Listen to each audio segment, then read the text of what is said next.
मातमी धुन के साथ में बीजेपी अल्पसंख्यक मोर्चा ने गहलोत सरकार के खिलाफ किया विरोध प्रदर्शन। कार्यकर्ता हुआ बेहोश, नहीं आई 15 मिनट तक एम्बुलेंस। जयपुर। गहलोत सरकार के 2 वर्ष के कार्यकाल पूरे होने पर बीजेपी अल्पसंख्यक मोर्चा की ओर से बीजेपी कार्यालय से प्रदेश अध्यक्ष मोहम्मद सादिक खान के नेतृत्व में मातमी धुन के साथ में मुख्यमंत्री निवास घेराव के लिए बड़ी संख्या में कार्यकर्ताओं के साथ रैली की शक्ल में निकले। सिविल लाइन फाटक पर बैरिकेड लगाकर पुलिस दल बल के साथ में मुस्तैद थी। जैसे ही प्रदर्शनकारी वहां पहुंचे, पुलिस तैयार हुई। कार्यकर्ताओं और पुलिस में आमना सामना हुआ। इसी बीच में कोटपुतली का एक कार्यकर्ता बेहोश हो गया। पुलिस वालों ने उसे बचाकर फुटपाथ पर लेटाया। 15 मिनट तक एम्बुलेंस नहीं पहुंची। प्रदर्शनकारी वहीं बैठ गए। प्रदेश अध्यक्ष मोहम्मद सादिक खान ने कहा कि गहलोत सरकार के 2 साल पूरे हुए और अल्पसंख्यकों के 95% वोट कांग्रेस को मिलते हैं और आज तक 2 साल में सारे बोर्ड खाली पड़े हुए हैं। हज के फार्म भरे जा रहे हैं, चेयरमैन नहीं है। उर्दू के लिए किताबें नहीं है, वहां भी चेयरमैन लापता है। मदरसा बोर्ड भी खाली है। उन्होंने कहा पूरे लॉकडाउन और कोरोना काल में ऑनलाइन सभी स्कूलों के बच्चों ने पढ़ाई की, मगर गहलोत सरकार ने मदरसे के बच्चों की फिक्र बिल्कुल नहीं की। उन्होंने कहा कि माइनॉरिटी गहलोत सरकार की नीतियों से सख्त खफा है और 2023 में गहलोत सरकार को कहीं 11 सीटों पर ही सब्र करना ना पड़े।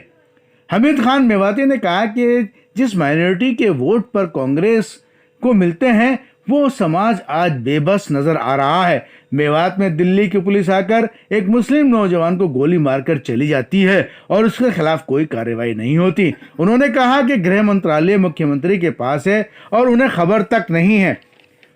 उन्होंने अपने पद से इस्तीफा दे देना चाहिए।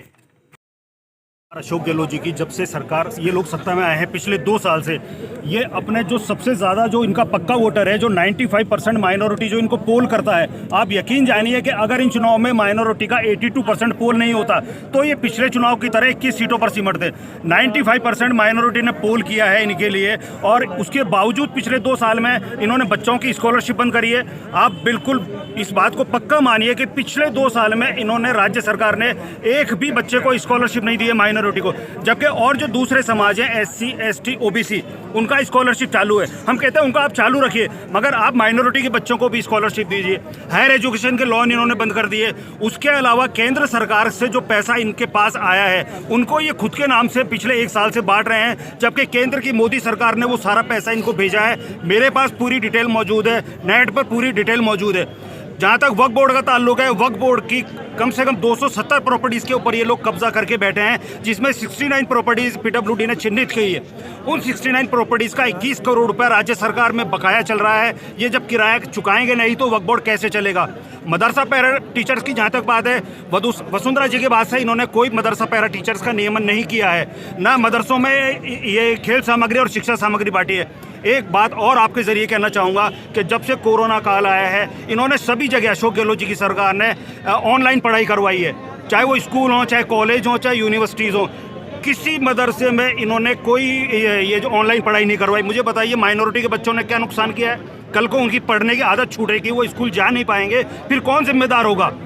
उर्दू एकेडमी का इससे बुरा हाल है। उर्दू एकेडमी का कोई अता पता नहीं है, वो सिर्फ मुशायरे कराने वाली टीम बन गई है। हज कमेटी का जहाँ तक ताल्लुक है, हज के फार्म भरे जा रहे हैं, हज के फार्म भरे जा रहे हैं, मगर चेयरमैन का कोई अता पता नहीं। एक कैबिनेट मंत्री इन्होंने हमें दिया है और वो कैबिनेट मंत्री जी भी आप देखिए कि उनका क्या अहमियत है राज्य सरकार के अंदर।